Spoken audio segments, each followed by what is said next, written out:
In a very different repertoire, it's time to meet a great African artist, the mezzo-soprano Adriana Bignani Lesca.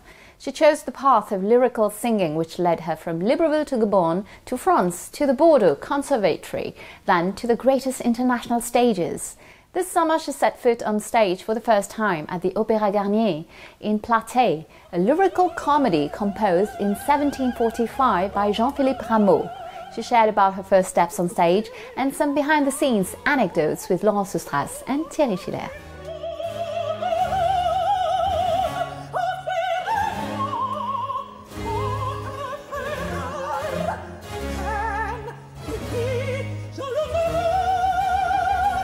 Adriana Bignani Lesca, welcome on Initiative Africa. This summer you made your debut at the Opéra National de Paris in the lyrical comedy Platée. How did you experience this moment when you stepped onto the stage of the Opéra Garnier for the first time? Bonjour. Comment j'ai vécu ce moment? Hello. Well, at the time I didn't realize because we were in the middle of rehearsals at the Paris Opera.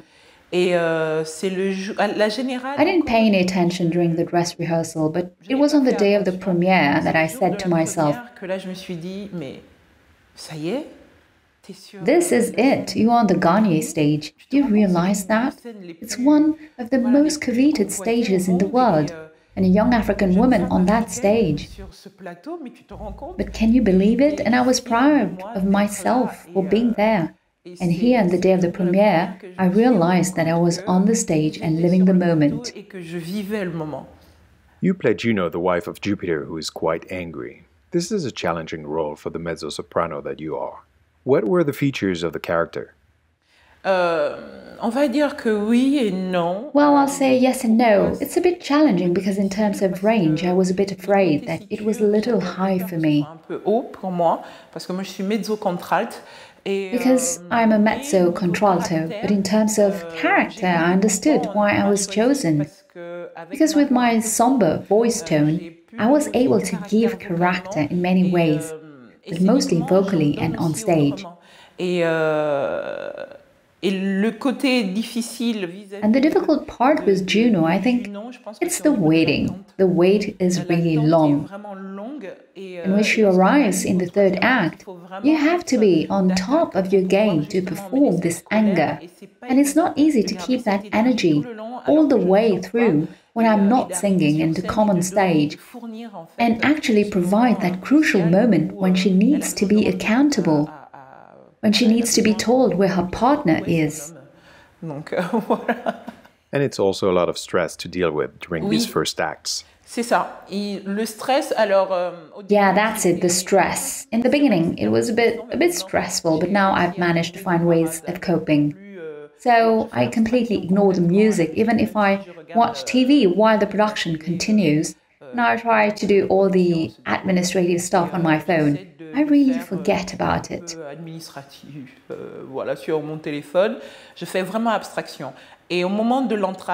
And at the time of the intermission, I refocus and I try to motivate myself physically because my body is getting cold. It's normal. And I try to warm up to be ready. And now that's it. I'm starting to really get into the skin of Juno. I mean, I have to incarnate Juno and not the other way around. It's not the role that takes over me, but I take over the role to better perform and understand the role. You were born in Libreville in Gabon, and you started singing at an early age. Why were you attracted to singing? It's a bit complicated because of the attraction for singing. It's different because I didn't know opera. Singing is really something that helped me to succeed. And I like that rhythm and the voice.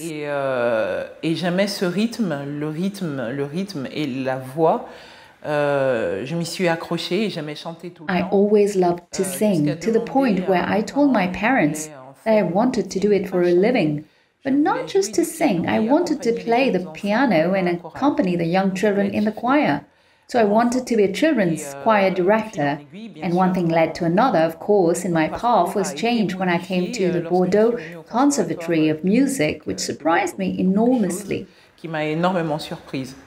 How were those years of learning and discovery like in the Lowe Choir? C'est vrai que la polyphonie, Polyphony indeed appealed to me enormously. I loved to hear several voices mixing different colors. The way they brought African music into polyphony too. And with time, with my research, I also discovered that it was almost the same thing for the Pygmies. It's a bit like, I don't know if it's Basque songs, but with a voice that does.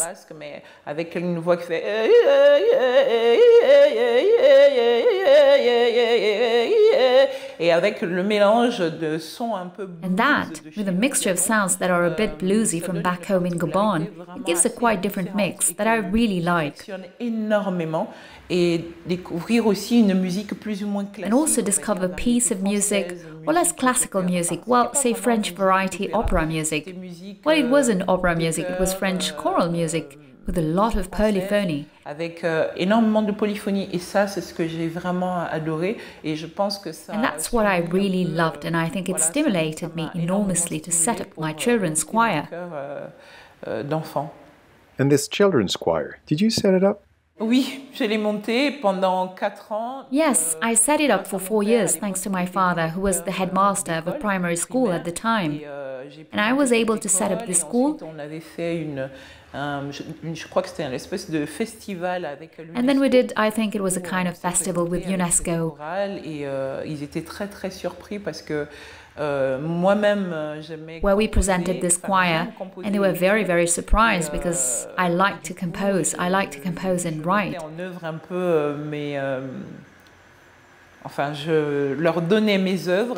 So I gave them my works, and we tried to work with the children. Avec les enfants. Adriana Bignani-Lesca, your vocal training brought you to France at the age of 18. Was it a family choice? Did you already know that opera singing was your future? Non, du tout. Lorsque je suis arrivée, c'était vraiment pour apprendre à jouer du piano. No, not at all. When I came here, it was really to learn to play the piano and to improve my skills, and then to follow the second option, to be a choir director especially for children. And during my piano audition, I asked, as there was a free musical piece, a compulsory piece and a sight reading, I asked the conservatory director, is it possible for me to play and sing the free musical piece simultaneously? He said to me, well, it's never been done before, but why not? And then he was interested, saying, oh, but instead of doing the piano training, well, you're old, it would be good to enter the singing and lyrical art department. It was already the first time that I had heard that word. Déjà, c'était la première fois que j'entendais un peu ce mot. Qu'est-ce que c'est? Et what is it? Also, he explained to me, it's a way of singing. It's another way of approaching the voice. And on the day of the audition, he asked me to come and sing exactly, and that's what I did. Of course, when I arrived, I heard extraordinary voices, but they were soaring. Bien entendu, lorsque j'arrive, j'entends des voix extraordinaires, hein, mais qui montaient à des sommets. Pour moi, c'était j'ai pris peur. Really high. For me, it was like I got scared. I was really scared. I said to myself, I've entered a madhouse. But really, it was very funny at the time. But as I experienced it, it was really terrifying. And the director reassured me by saying, it's a way of singing, you shouldn't be afraid. And it teaches you to know your voice. And that intrigued me.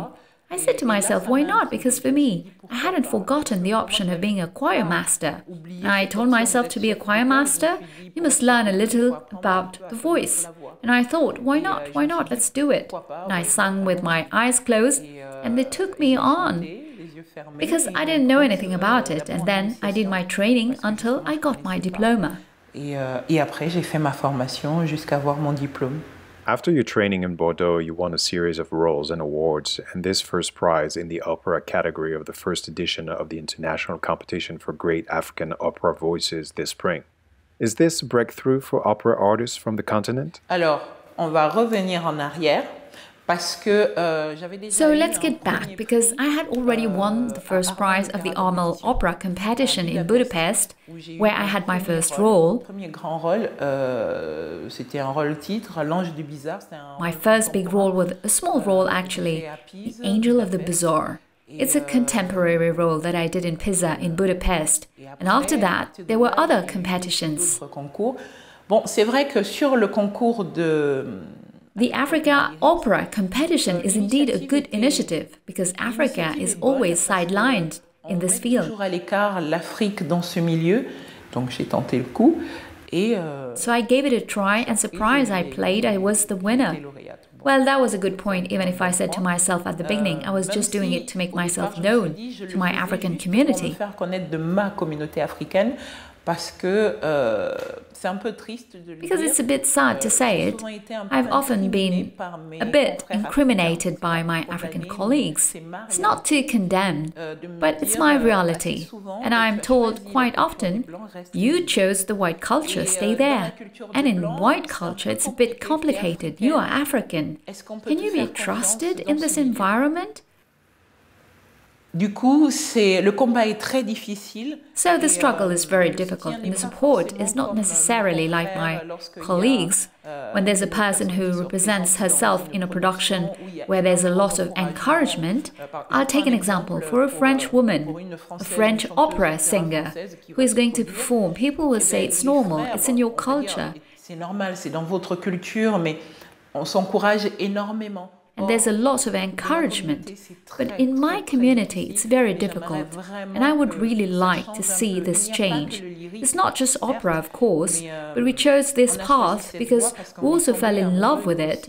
But that doesn't mean we have to deny our brothers and sisters. It's not because we are in this environment that we forget who we are.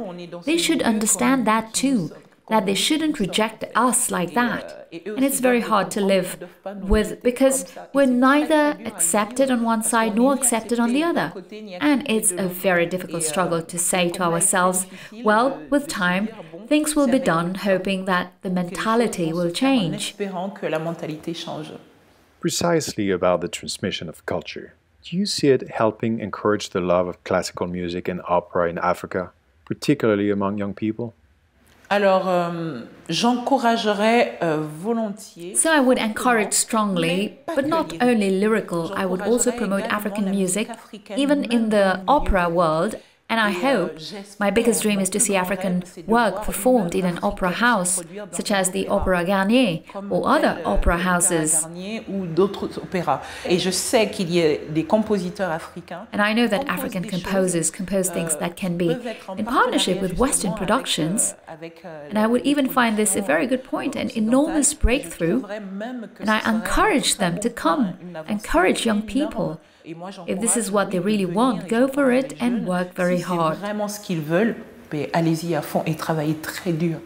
the training of aspiring African artists, what advice would you give to a young African singer today? How to get training?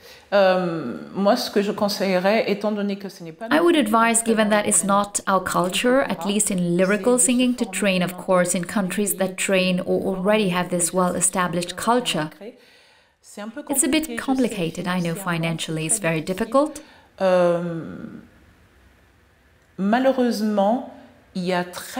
Unfortunately, there are very few African singers in this field. In any case, it's starting to happen. What I hope is that people who succeed or have this possibility of teaching also go and teach in Africa so that the costs of training are lower to help those who wish to learn, so that they can help Africans who don't have the means to come.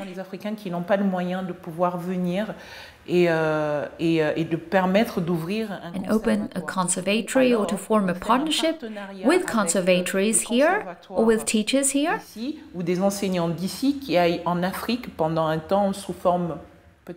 Who go to Africa for a while, perhaps with the UNESCO, to be able to train young teachers or young singers for, let's say, basic singing.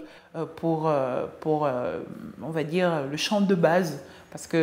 Mais de toute manière, à un moment donné, ils seront obligés quand même. But in any case, at some point, they will have to come, and it would be good in the form of a scholarship for a number of years to learn how to know their voice and sing with their voice to the West and follow it anyway. Je pense que c'est important quand même de suivre cette formation et de quand même venir en Occident et de suivre cette formation, malgré tout. And would you be excited about this mission of transmission? Oh, mais bien sûr, c'est dans mes projets. But of course, it's because it's in my plans and projects. And of course, in general, I am often asked not to talk about it. But I also give lessons and can help young Africans enter a training course. And I strongly encourage them to go to an institution like a conservatory or a music school in the West to train and to have a solid foundation. Adriana Bignani Lesca, thank you. Merci.